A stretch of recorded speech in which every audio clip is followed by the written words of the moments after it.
And what is the book about? The book is about how Atlas becomes a trucker dog, plain and simple.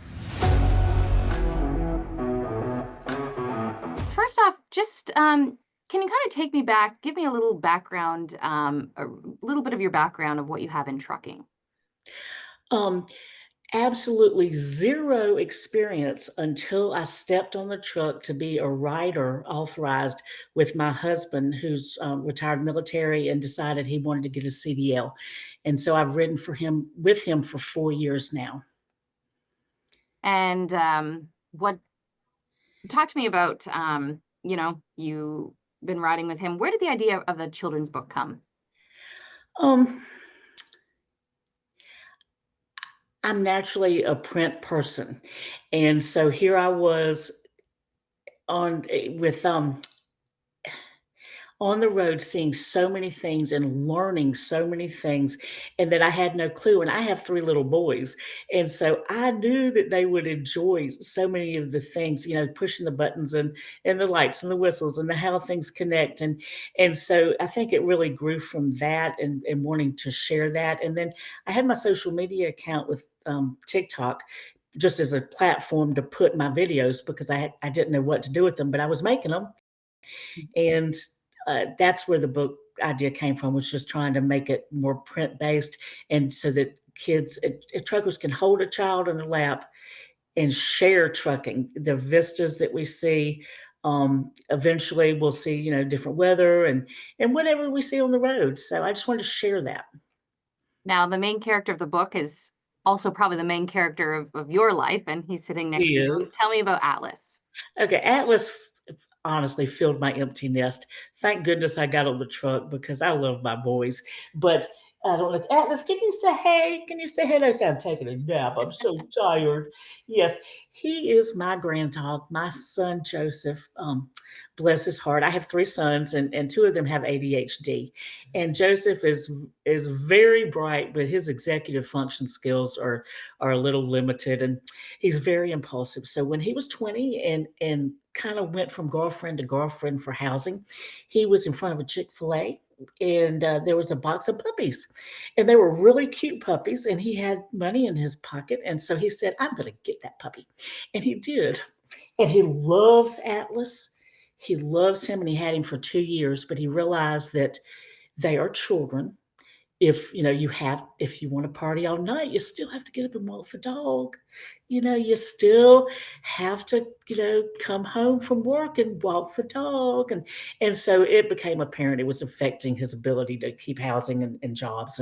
And it was a lot for him to give up this dog. But he did, and it's still his puppy. And that's why I believe in neutering and spaying your pets, but Atlas is not, because Joseph wants a puppy one day, and I'm trying to honor that. So anyway, And so, how did it come about that Atlas would start traveling with you and your husband? um, basically, I just kept asking Joseph to let us have him because it was impacting his life, and Mhm. he's doing great. And I'm in Joseph's apartment right now, and he's working at the coast, and he's been able to see his puppy a little bit, and we do stay in touch through TikTok, to be honest, because he can see his dog all the time. So And what does Atlas think about being in the truck and traveling around? he absolutely loves it. And I didn't realize the community of trekking dogs that there are. I mean, there are people who have cats. I don't really know how they quite do it, but more power to them. But there's so many dogs on the road, and I really think it's important. One, I gained weight on the road. My husband's military, or was military, and he's got a lot more muscle than I have. And so I was eating with him, and I gained a lot of weight. I gained 40 pounds on the road. And um, when I got the puppy, I mean, it wasn't that fast, but the puppy helped, and then I've gotten off the truck. Anyway, but about weight loss, walking this dog really gets me out of the truck, and I know that it gets other truckers or the truckers out because I meet them at the dog parks, walking around the pet show, and I just really think it helps truckers get out and get moving, because it is a sedentary lifestyle unless you force yourself for it not to be. And I learned that, and Gigi in the book does TikToks as well, and she does a lot of exercising on the road and showing people how to eat healthy on the road as well. And so when did you first, have the idea for the book? When did you start writing it? Um, it was more of a like a I'm going to write this book, and it was very inorganic because I normally write news releases and brochures and things, and I was a newspaper reporter, so I dealt in facts, not trying to fictionalize, and um, it's just it was a completely different new genre. And normally, when I don't know how you because of you're in a visual and verbal, but with print, it's like sometimes it'll just come out. I sit down and it comes out because the story is the pieces just fit together. And this, I knew I wanted to tell his story, but I really had to work at it. And I think going through the multiple illustrators that I had, I would repackage everything for that person, and in doing that, I think I got a much better product. So I really think that's why that was meant to be there. And what is the book about? The book is about how Atlas becomes a trucker dog, plain and simple. We pick him up at a rest area. I don't know if would you like me to show you, or is Yeah, this the right sure. one? Yeah. Okay. All right. So we pick Atlas up at the rest area in Leon County, Florida, on I-10. And if you've ever been there, you will recognize elements. This V-shaped, rain-friendly picnic table is iconic for North Florida rest areas. And we have azaleas and we have cabbage palms, and I have the signage here. So this one has the rest area and welcome to Florida, so kids can know what state they're in. But there's Atlas getting picked up. He doesn't want to get out. And there's his father, his daddy, Joseph, my son, and Trucker Joe and I. And then we're inside the truck. Was I supposed to go through? I forgot what you asked me to No, do. I mean, yeah, you can go Okay, through and great. show. Yeah, that'd be Okay, great. I'll show you some of the unique Yeah. things. So you still see, one of the things I had to go through with Illustrator that was important to me is that we have pine trees and we have cabbage palms, and she was doing sable palms, and I'm like, no, it's cabbage palms. It's like they don't care. I'm like, but I do because I want them to be accurate for where we are. Mhm. So another interesting feature, that's a lizard right there. Do you see it on the back of the Yeah. seat? Yeah. Yes. I just wanted to include one lizard in the book somewhere on a lot. And I don't know if she was trying to make it more kid friendly, and it ended up being funnier because we pick up this lizard from a lot, and it's in the book throughout the books in different spots. Like it moves onto a cup, it moves through the book. So we picked up a lizard from a lot. And if you, I'm sure you know what I'm talking I about. know Anyway, exactly what you mean. I Yep. know. So anyway, a little adult humor in the book, but Yep. it is fun to count the lizards, like she suggested. Now, these are my three sons. There's Joseph, who's the daddy of the book, and my son David and John Thomas. And this is Holly. She was a neighbor dog. So everything in the book I've tried to make meaningful. Let's see. So, but we see inside the truck still more. And then we're driving through the night. Oh, I forgot to show you this one sign. I'm sorry. All right. There's your. Let's see when we're leaving. Where's the I-10 sign? Did I miss it? Oh, it is back there. I'm sorry. See the I-10 sign? Okay. Yep. Okay, so you've got that Nice. there. And Yep. then when we go through Oklahoma, we stop at a rest area. Excuse me. We stop at the truck stop. We pull in first thing in the morning because it's Atlas's first night on the truck and he's nervous. And so he meets the lady trucker, which is my friend Gigi. And I know I've gone all over the place. I'm sure you've got good No, editors. no, no, I'm you're sorry. fine. Okay. Um, but it's the old rock instead of the Petro because I thought that was funny. And so I did it. Yep. But these are magnolias, and we're in the state of Mississippi. Mhm. Okay. And then the waiter gator. And because I'm University of Florida Gator. How about them Gators? Nice. There you go. Then we have the dog park, and Ace pulls up, trucker dog Ace.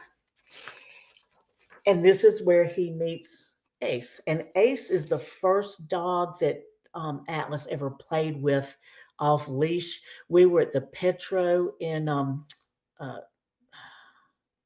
it's not the Iowa 80, the other one. I'm so sorry. Okay. I'll think of it in a second.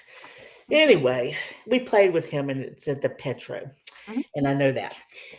Um, it's in Missouri. What is the one in Missouri? The big There's one. like, is it owned by the same company as Iowa 80? Maybe. There's the Oak Grove, Yeah, it's Oak Grove. Exactly. It's okay, Oak Grove. alright, Thank that's about you. Yes. 15 Yes. minutes Okay. down the road from me right now, so Oh, really? Okay. Well, yeah, Atlas and Ace met at the Oak Grove okay. and played in the field back there. Oh, And nice. so we had made the TikTok, and he also was on TikTok.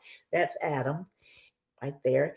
And that's how I was able to contact him, because I just thought, well, I need a trucker. Gigi, because she's a professional driver and trainer with the company, and I have a lot of respect for her. And then I said, well, I need a dog. Ace, he's the first dog that Atlas played with. So then we drive through Oklahoma, and we've got the cows, and he talks about the smell, and we've got the windmills that you see. And I was able to put a little 4-H tag on the cow ear. Yeah, Yep, I was in 4-H, so I was trying to give a good shout out to mhm, them. And then we ride into Dodge City, and Trucker Joe goes for a washout there. Um, in the next book, I hope to do a scale. So in each book that I do, because I do have the next one planned, it mhm, may be a minute before I can illustrate it, but um, in the next one, we'll do another aspect of trucking, probably sweep out the trailer and see inside of it as well. mhm, But we're at the spotlight instead of the blue beacon, and he's rolling in the grass, and we see the process there. It's kind of cute. I had to. She thought it was a drive-through with stuff that came out of the walls oh, and not the people. So I mean, there are just things you didn't know. You yeah, don't yep, know yep, unless you are there. And so mhm, we put the people in, and so yeah. Now we go in to get the load, mhm, and we see another trucker dog, and he's waving at them. And we're going to here's the beef plant in Dodge City, which, if you've ever been to Dodge City, there's a big old beef plant there, and okay, it's national beef. But mhm, that's not national beef. This is here's the beef. Here's the beef. Yeah. Um, I have an error on this page, and trucking families will find it. And I didn't correct it because at this point my illustrator was being really nice, because yeah, what the trailers were inside the building. If you don't know, you don't know. So, I yeah, mean, I already had to, like, shrink this and move mm, it back, and then pull these out, because she had it drawn. I just gave her another sketch of it, but the little landing legs need to be a little bit further back. But maybe that's yeah, something that the kids and the parents can talk about, um, yeah, and go, "Hey, how would it fit under there?" Well, it's mm, not. We should write her and tell her there's a mistake in that book. yep, But anyway, um, let's see. So we pick up our load, and Atlas gets scared because of the banging. And so basically, we have challenges for Atlas. We have him at the truck wash, which scared him. And it really did scare him the first time he went through it. It took probably about 5 truck washes before he is yeah, chill with it. Yeah, it terrified him. It yeah, really did. And what was cool was that Blue Beacon actually reached out to me on the video. I thought that was really good PR. Oh, we're sorry. It was PR, but yeah. still, Oh, it was that's it was cute. nice. It was Yeah, very nice. sweet. Yeah. So anyway, but this is the illustration that I'm proud of having in the book. Um, and like I said, this was a process. So I'm not picking on the illustrator. She did an Yeah, excellent job, an outstanding job. But at first, she's like, but I sourced it. She got a source. I'm like, but that's a flatbedder. There were hoses, the yeah, tie-in strap things. And I'm like, but I can't use that. I I can't. So I sent her a picture, and this is exactly what was there, and everything. I'm just so impressed with all the details. I think a trucking family can really talk about load bars and APUs and backup lights and what do you need a broom for to sweep out that trailer? Yeah, So and then the three hoses. So the truckers that I've shown this illustration to have been really excited about it. I bet. Yeah. Yeah. And then we go into Dodge City. And what I want to do in each of the books too is focus on not only the food supply chain, because the next book we had a pure load. We picked up sugar and we took it right to where they made what they made. And it was pure, and you really see how food is moved. But this is the town that supports this industry. And so in each of the books, I want to talk about at least one place that we think is cool that we visited or that Mhm. supports their town. And so Dodge City, I wish I had known about Dodge City to take my children when I went. There's so much to do for families there. It's astounding. They have a zoo, they have a water park, they have, and these are like county funded or city Yeah. funded. They have a skate park, and then they have really a world-class museum. I was stunned. I thought I was going into Hokieville, and it was like, they really put a lot of effort into it. Yeah. And then there's a thriving arts community there. And I think Nice. that's how they well, I know that's how they saved the depot. We'll see the depot in the next one over. Let's see. There's the train depot. I know that they had an arts grant, and I tried to give a shout out to the depot theater there Mhm. to save the historic depot there. Um, Nice. but yes, Atlas really goes through a couple of challenges, which are scary things for kids and dogs, which are the washout and the banging of the truck, and he learns how to be a trucker dog and to get over those fears, and he earns his trucker dog bandana. It's right there. So that's what happens in the book. Why was it important to use, I mean, you used real people, real dogs that you'd met along the way. Why was that so important? Well, honestly, it really started out as just I don't want to say an exercise in vanity, but an exercise in vanity. It's like this was a story and I wanted to tell it, and I just wanted to have a book I could hold in my hand. And as it evolved, it really turned into trying to honor the trucking lifestyle, which I never thought I'd be riding around in a truck, and I've been happy. We see the country, we meet cool people, the sunsets and the moon rises and driving through California and realizing, there's a different crop every I mean, it just is it's a fruit basket. Yeah. I don't know. I've fallen in love with the country, being able to ride around. I really wanted to share that, but it really just started out as honoring people and being something small and saying, "Well, this is Gigi and this is Ace, and here I did it." But now it really just it's important to me to honor the truckers that we've met and to try to help them share their life with their family and what they're doing on the road in a way that the kids can feel like they're riding along. One thing I did find that was fascinating was that kids ride along in the summertime with their parents and grandparents, and I just had no idea, but the kids that come out in the summertime. So I really this is really for them too. So And one of the things that I'd read in your press release was, I mean, it's a children's book, but like you said earlier, you wrote it more for the person who's holding the child reading the book. I did. I did. I think that with our military background and parents, my husband was gone. When you added it up, he was gone 7.5 years. And that's a lot of time. And it was in service of his country, and it just, we were a military family, and then we did what we did, and it was, the longest stretch was 3.5 years. He'd come home every 6 months. But excuse me. Um, but the trucking lifestyle fits with military lifestyle to me, and I think it's an excellent match because he's a company driver. We don't want the I don't want to say stress. We don't want to run a business, and Yeah. we don't want to have the responsibility. We're just at a different life stage. Hmm. More power to people our age who decide to go into it at that stage. But I think if somebody's younger and want to do it as a business, I think it's awesome. You don't have rent. Yeah. You don't have to have a car. Yeah. But with the military lifestyle and being a company driver, Joe just goes where they tell him to go, does what he's supposed to do, follows the rules, and you itch out or eke out your life around the duties. And that's exactly what military life is. And it's, we've made family where we are. And so, I forgot what the question was now. I get off on Just, tangents. how you wrote it for the person, not Yes, just the right. children, but also adults. Yes, because, they're gone.